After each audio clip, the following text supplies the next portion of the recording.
guys! Welcome back to my channel. You're watching me, Lindsay. And for today's vlog, this is going to be a Shopee haul. So, I ordered sa Shopee stuffs. Iba-iba siya. Pero more on makeup siya. And yun, gusto ko i-share sa inyo yung mga order ko. So, ito siya. Tada! So, yan. Nasa Pure Gold siya naman. Pero sama-sama. Pero hindi siya sa Pure Gold gamit natin siya. So, namin natin yung pinaka-unang dumating. Ito, dito lang siya nakalagay. Napakarami niyang makeup. Hindi naman napakarami, pero marami na rin. Dito talaga. So, yan. Pagka nakasama niya, yan. Ganyan siya, meron siya yung plastic na parang pinukot. Pero naka-plastic. Naka-tape siya. So, ito siya. Lahat. Isa-isang iba. Okay, so yung una is namili ako ng Fit Me Maybelline matte to poreless. Tapos, ang shade ko is 115. So, medyo maputi kasi ako, guys. So, ito yung shade na kinuha ko. 115. Ivory.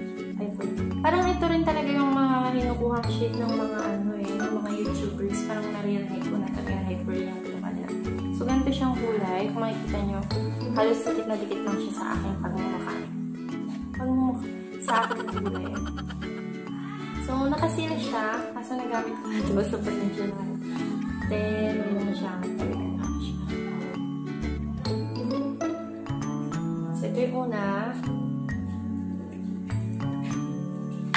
Next is ito. Bumili na ako ng sponge kasi hindi talaga ako nagpa-foundation.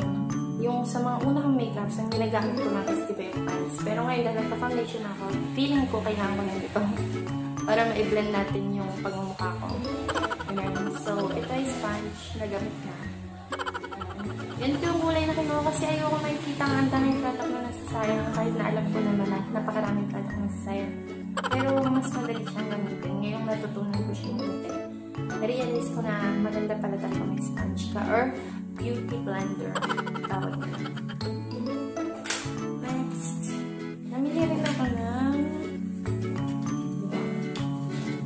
liquid eyeliner siya from Anastasia. Yung pangalan pala ng sponge is Huda. Huda ba ito? Huda? Huda ba yan? Huda. Parang Huda. Huda siguro to. Huda Beauty Powder Puff. So, ito, yung liquid eyeliner. Ay, nakapatok na. Kasi Anastasia siya galing. And, ganyan yung itsura niya. Anastasia. Tapos, black siya. Nakasil to kasi nagamit ko na siya. Pero, alam niyo yung mga ganito, hindi talaga ako marunong gumamit. Kasi last time gumamit ako, parang dukit ng pagmumukha ko. Pero gusto ko pa rin kasi nga para sumingkit yung mata ko. Kasi malaki yung mata ko. So, ito yung pangatlong product. Next tayo is concealer. Talagang gusto kong, nitong nag-order ako sa Shopee ng mga makeup. Ang ginawin ko talaga is Maybelline kasi maganda siya and affordable siya. So, gusto kong maranasan gumamit ang Maybelline. And ngayon, nagtatry na ako. And hindi ako nagsisisi na nagtry ako mag-Maybelline kasi ang ganda niya. Actually, gamit ko siya ngayon. Tatapos ko lang sa vlog ng makeup. So, ito, Maybelline New York, nakalagay. Tapos, shade niya 15 Fair Clear. Nakita niyo ba? Feeling ko din niya yung makikita. 15 Fair Clear lang yung nakalagay dyan. So, yun. Yung hindi ito yung pinakaputi. Meron pang isa, pero ito nagsusunod. So, yun siya.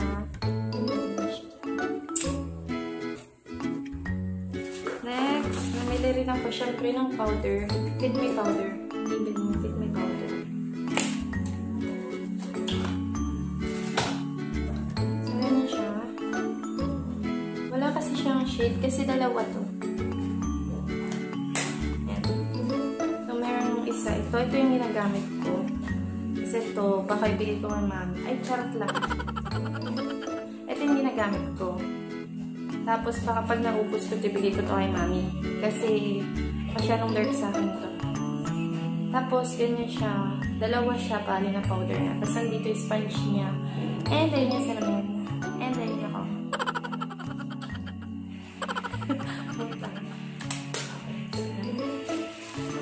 Tapos, umorder din ako ng mascara. Pero ito yung mascara na ano lang, wala lang. Parang ang ginamit ko talaga kaya ako in-order itong mascara is yung lalagyan lang niya. Kasi syempre, diba, nagpapakapal kasi ako ng kilay. So, gumagamit ako ng mga castor oil, gano'n. So, para pag naubos ko siya, pwede ko siyang gawing lalagyan. And then, meron na ako ng spool. Yun talaga yung ginamit ko. Kasi magkano lang to sa feeling ko wala talaga siyang effect kung ano. Kasi, bukod sa, ano tawag din? Transparent siya, diba? Pag kasi transparent, huwag ka na mag-expect na may makikita kang effect. Meron minsan, pero mas more on pag black talaga yung may effect sa mata mo. So, yun lang. Ang dami ko sinabi. Yun lang, kaya ko lang siya pinilis para sa lalagyan niya. So, ang pangalan niya is Beauty Model Lash and Brow Gel Mascara. So, pwede rin siyang brow mascara or sa pilik mata mo. Ang cute lang din na lalagyan niya. Please, ito. Yung second plastic natin. Namili lang ako dito ng bag. Itong bag na to is super mura niya lang. Hindi ko maalala, pero wala pa siyang 100. Tapos nung nakita ko siya sa Shopee, nakilipan ako. Hindi ako mahilig sa ganitong kaliit. Kasi wala ka namang malalagay dito. Pero wala lang. Ang cute niya. Yun lang ang usually lang na palpa kapag namili ka sa Shopee kasi ng mga ganito. Medyo natiklop na sila. Ang gagawin mo na lang is lagyan mo siguro siya ng karton, papel, gano'n sa loob para hindi siya masira yung shape niya. Kasi ito, kailangan pa siyang gano'n. Pero ang cute niya, guys. Wala pa siyang 100, diba? Tapos, ayun. Ito lang.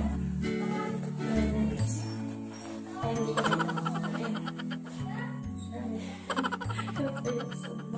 Ayun.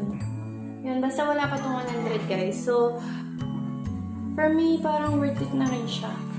Na wala pa siyang 100. Tapos, may malalagay ka nun dito. Malalagay mo ng cellphone wallet. And all na ganun. So, ito yung pangalawa. Tapos, doon sa pangalawa kasi, maliit lang kasi yan eh. Ito yung binili ko, yung Says Lady. Which is, gumawa na ko ng review nito kanina. Hindi ko alam kung nung maunang i-upload itong Shopee haul ko or yun. Yung Says Lady na tinted brow gel siya. Which is yung brunette niya. Pakita ko na rin sa inyo. Para kapag nauna to, at least may idea na kayo dun sa may try-on kung Says Lady. So, yan ito yung tsura niya, guys. Yan yung tsura niya. Tapos, ito siya. May bakas parang nakaraan. So, yan. Gamit ko na rin siya kaya siya may ganyan.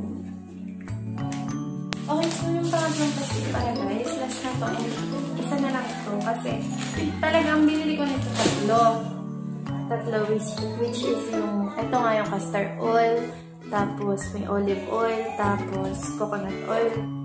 Kasi dun sa mga lalagyan, pinagsama-sama ko na silang tatlo, yung castor oil, olive oil, and yung coconut oil.